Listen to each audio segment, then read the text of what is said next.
So hello everybody, welcome back to my YouTube channel. तो दोस्तों आज के इस वीडियो में हम लोग देखने वाले हैं chapter 11 transportation in animals and plants, जो कि हमारा क्लास 7 का है और ये एनसीईआरटी साइंस बेस्ड है। ओके, तो इसके पहले भी हमने लेक्चर में first lecture, second lecture, third lecture and fourth lecture हम लोग कवर कर चुके हैं and this is the lecture number 5। तो चलिए हम लोग देखते हैं हम लोग कहाँ तक पढ़े थे। ओके, सो हार्ट हम लोग का कवर हो चुका था, हार्ट बीट भी कवर हो चुका था। एक्सक्रीटरी सिस्टम इन ह्यूमंस, ये भी हमने कवर कर लिया था। सो नेक्स्ट हमारा टॉपिक है 11.3 transport of substance in plants. Okay, so we will cover in this lecture this topic. So let's start. So basically यहाँ पे दोस्तों ये बोल रहा है, in chapter 1 you learn that plants take water and minerals nutrients from the soil through the root and transport it to leaves. अब यहाँ पे ये बोल रहा है दोस्तों कि जो वाटर है और मिनरल्स है, न्यूट्रिएंट्स है, तो वो हम लोग कहाँ से लेते हैं? सॉइल से लेते हैं by the help of roots, और फिर उसको हम लोग ट्रांसपोर्ट करते हैं other parts of the plant में, जैसे कि हमारा लीव्स हो गया। ओके, नेक्स्ट यहाँ पे दोस्तों बोल रहा है the leaves prepared food for the plant. अब जो लिव्स है वो फूड को प्रिपेयर करती है प्लांट के लिए using water and carbon dioxide, और उसमें वो क्या चीज़ का यूज़ करती है? वाटर का, कार्बन डाइऑक्साइड का, ड्यूरिंग फोटोसिंथेसिस के दौरान। Okay, you also learn in chapter 10 that food is the source of energy and every cell of an organism gets energy by the breakdown of glucose. अब यहाँ पे ये बोल रहा है कि आपने चैप्टर 10 में ये भी पढ़ा होगा कि जो सोर्स ऑफ एनर्जी है वो हमारा फूड है, मतलब हमें एनर्जी कहाँ से मिलता है? फूड से मिलता है।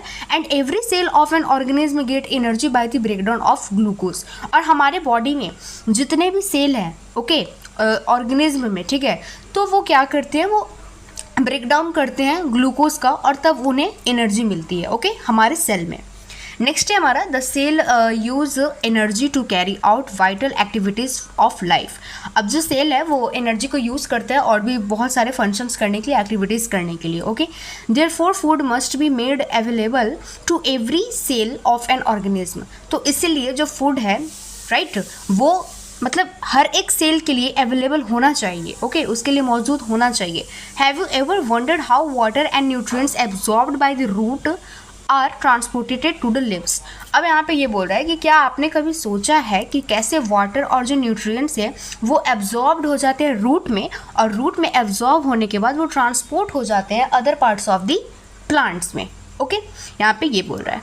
नेक्स्ट है हमारा how is the food prepared by the leaves carried to the plants which can not make food.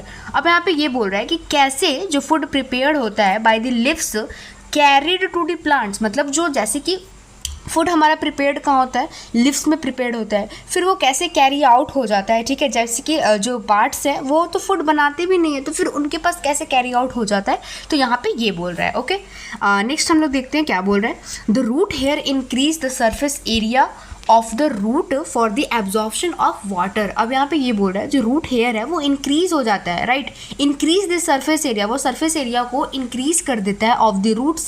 क्यों इंक्रीज करता है? क्योंकि एब्जॉर्प्शन ऑफ वाटर के लिए, मिनरल्स के लिए, राइट, जो डिजॉल्व्ड है वाटर में, तो वो इंक्रीज कर देता है ताकि ज़्यादा से ज़्यादा वाटर और मिनरल्स जो हैं वो एब्जॉर्ब्ड हो पाए, राइट। नेक्स्ट है हमारा, तो एक ये भी काम है रूट का कि जो भी वाटर है और जो मिनरल्स है उनको एब्जॉर्ब करना, अपने सरफेस एरिया को इंक्रीज करके उन सबको वो एब्जॉर्ब कर लेती है। कौन? हमारा रूट्स। ओके, नेक्स्ट है the root hair is in contact with the water present between the soil particles. अब यहाँ पे ये बोल रहा है कि the root hair is in contact. अब जो रूट हेयर है वो कॉन्टैक्ट में रहती है with the water present between the soil particles. अब जो जैसे कि हम लोग ये पढ़े हुए हैं कि दुनिया में कोई भी चीज़ है तो वो पार्टिकल से बनी है, राइट, तो यहाँ पे ये भी बोल रहा है कि जो सॉइल के पार्टिकल्स होते हैं, राइट, तो उनके बीच में जो वाटर प्रेजेंट रहते हैं तो रूट हेयर उनसे कनेक्टेड रहते हैं। ओके, यहाँ पे ये दिया हुआ है figure 11.7, we can see here 11.7 transport of water and minerals in a section of root. यहाँ पे आप लोग देख सकते हैं। ओके, यहाँ पे हमारा रूट हेयर दिया हुआ है, ओके, और ये जाइलम वेशल है और ये सब सेल है हमारा, ठीक है, तो जो उसके बीच में जो स्पेस है ना, तो वो एक कांटेक्ट में रहती है हमारी रूट हेयर। नेक्स्ट है यहाँ पे दोस्तों क्या बोल रहा है, can you guess how water move from the root to the leaves? क्या आप लोग गेस कर सकते हैं कि आखिर जो वाटर है वो कैसे मूव करता है from the root to the leaves, root से लिव्स तक वो कैसे मूव आउट करता है, right? What kind of transport system is present in plants? अब जो प्लांट्स होते हैं तो उनमें किस टाइप का ट्रांसपोर्ट सिस्टम होता है? अब जैसे कि ट्रांसपोर्ट होता है तो ऑफकोर्स ट्रांसपोर्ट होता है तो ट्रांसपोर्ट सिस्टम भी होगा, राइट? हमारे बॉडी के अंदर डाइजेस्ट होता है तो ऑफकोर्स डाइजेस्टिव सिस्टम भी है कि नहीं है? तो वैसे ही है यहाँ पे भी कि अगर कोई चीज़ ट्रांसपोर्ट हो रही है तो ऑफकोर्स उसमें ट्रांसपोर्ट सिस्टम होगा, ओके? नेक्स्ट हमारा क्या बोल रहा है दोस्तों? Boojho thinks that plants may have pipes to transport water to the entire plant like we have in our homes for the supply of water. अब यहाँ पे बुज्जो के दिमाग में क्या चल रहा है दोस्तों? बुज्जो थिंक कर रही है कि जो प्लांट्स है उसके पास मे भी पाइप्स होते होंगे ट्रांसपोर्ट ऑफ वाटर के लिए, है ना?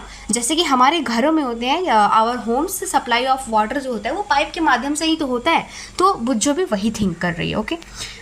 नेक्स्ट हमारा ये आप लोग देख सकते हैं, पेड़ है, रूट हेयर है और यहाँ पे ट्रांसपोर्ट ऑफ वाटर हो रहा है एंड मिनरल्स हो रहा है इन अ सेक्शन ऑफ रूट। यहाँ पे सेक्शन ए में यहाँ पे रूट में दिया हुआ है और यहाँ पे ट्री में आप लोग का दिखाया हुआ है, ओके? नेक्स्ट हम लोग आगे बढ़ते हैं। नेक्स्ट हमारा है will Boojho is right. Boojho जो है वो राइट है। Plant have pipe like vessels. अब प्लांट के पास पाइप तो नहीं है लेकिन पाइप लाइक वेसल्स जरूर है to transport water and nutrients from this soil, ठीक है? जो कि क्या ट्रांसपोर्ट करता है? वाटर को ट्रांसपोर्ट करता है और न्यूट्रिएंट्स को ट्रांसपोर्ट करता है कहाँ पे? सॉइल के पास, फ्रॉम दिस सॉइल मतलब सॉइल से, ठीक है? नेक्स्ट है हमारा the vessel are made of special cells for forming the vascular tissue. अब जो वेसल्स है, राइट, तो वो एक स्पेशल सेल से बने होते हैं जो फॉर्म करते हैं वैस्कुलर टिश्यू, ओके? क्या फॉर्म करते हैं? Tissue, okay? टिश्यू जैसे कि टिश्यू आप लोग ये समझ सकते हैं, a group of cell is called tissue, okay? Next है हमारा a tissue is a group of cell that perform specialized function in an organism. अब जो टिश्यू है, अभी मैंने आपसे कहा कि जो टिश्यू है वो बहुत सारे ग्रुप है, मतलब जैसे कि ग्रुप होता है ना सेल का, तो उसी को हम लोग टिश्यू बोलते हैं। तो वो एक स्पेशलाइज्ड फंक्शन परफॉर्म करता है, ठीक है? उसका स्पेशलाइज्ड फंक्शन होता है किसका? टिश्यू का। The vascular tissue for the transport of water and nutrients in the plant is called the xylem. अब जो वैस्कुलर टिश्यू है, ठीक है, तो वाटर का ट्रांसपोर्ट होता है, न्यूट्रिएंट्स का ट्रांसपोर्ट होता है, ठीक है, प्लांट्स में, तो इट्स कॉल्ड जाइलम। अब उसको हम लोग क्या बोलते हैं? जाइलम बोलेंगे। क्या बोलेंगे दोस्तों? जाइलम। हम लोग फिगर के माध्यम से समझते हैं। 11.7 में ही दिया हुआ है। कहाँ गया 11.7? अच्छा, ऊपर था। यहाँ पे आप लोग देख सकते हैं जाइलम वेसल्स को, ठीक है? यहाँ पे आप लोग का दिखाया हुआ है जाइलम वेसल्स। तो इसी की हेल्प से जो वाटर है और जो न्यूट्रिएंट्स है वो हमारे other parts of the plants में जाते हैं, ठीक है? यही ट्रांसपोर्ट, मेनली जो वाटर का ट्रांसपोर्टेशन होता है ना दोस्तों, वो जाइलम वेसल करती है, ठीक है? वो कौन करता है? जाइलम। और जो फूड का ट्रांसपोर्टेशन होता है वो हमारी फ्लोएम करती है, ठीक है? याद रहेगा ना आप लोग को? जाइलम, ठीक है? वाटर का ट्रांसपोर्ट जाइलम। नेक्स्ट हमारा देख लेते हैं हम लोग क्या बोल रहे हैं। The xylem performs a continuous network of channels that connects roots to the leaves through the stem and the branches and thus transports water to the entire plant.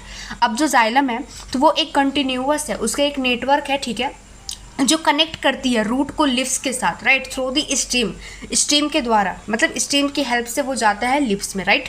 And branches, और ब्रांचेस में भी दस transport water to, और फिर जो water है वो entire plant में क्या होता है? वो ट्रांसपोर्ट हो जाता है, वहाँ पे पहुँच जाता है, राइट?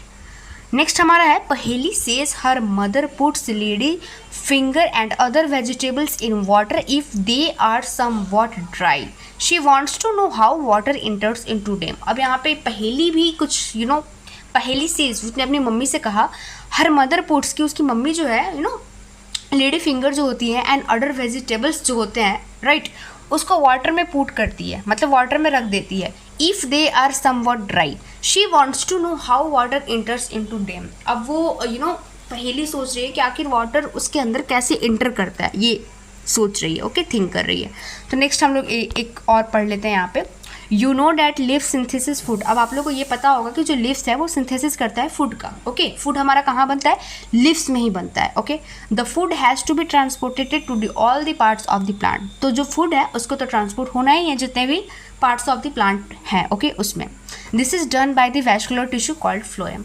और ये वैस्कुलर टिश्यू के माध्यम से ही होता है जिसको हम लोग फ्लोएम बोलते हैं, राइट? तो जो फ्लोएम है वो हमारा फूड का ट्रांसपोर्ट करते हैं और क्या है, जाइलम जो टिश्यू है वो हमारी वाटर की ट्रांसपोर्टेशन करती है। ओके, दस xylem and phloem transport substance in plants. तो अब कोई भी पूछेगा ना कि प्लांट्स में कैसे ट्रांसपोर्टेशन होता है वाटर का, मिनरल्स का या फिर फूड का, तो आप लोग आराम से आंसर आप लोग कर सकते हैं कि जो वाटर है और जो मिनरल्स है उसको हम लोग ट्रांसपोर्ट करते हैं जाइलम वैस्कुलर टिश्यू से, और जो हमारा फूड ट्रांसपोर्ट होता है प्लांट्स में other parts of the plant में, ठीक है, तो वो किसके माध्यम से होता है, फ्लोएम के माध्यम से। ओके, आई होप कि यहाँ तक आप लोग को क्लियर हो गया होगा। बाकी हमारा नेक्स्ट टॉपिक है एक्टिविटी 11.3, तो इसको हम लोग नेक्स्ट लेक्चर में करेंगे। ओके, पार्ट 6 में। तो आप लोग वीडियो पे बने रहें, और अगर आप लोग को मेरी वीडियो अच्छी लगे तो प्लीज़ लाइक कीजिए, सब्सक्राइब कीजिए, कमेंट कीजिए। बाकी मिलते हैं नेक्स्ट वीडियो में, तब तक आप लोग अपना ख्याल रखें। Thank you.